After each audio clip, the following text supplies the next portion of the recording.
আসসালামু আলাইকুম বন্ধুরা, সবাই কেমন আছেন? যে পরিস্থিতি এখনকার রাস্তার, এই দেশের বাংলাদেশ, আমাদের অটোর রাজত্ব চলছে রাস্তায়। অটোর রাজত্ব চলছে সারা বাংলাদেশে।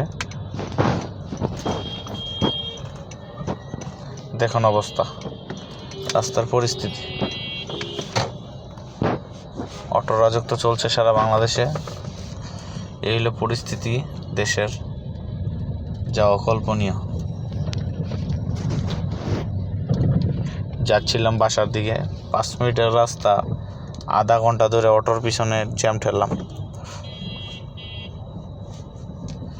কিচ্ছু বলার নেই। অটোর দেশ বাংলাদেশ, অটোর শহর বাংলাদেশ।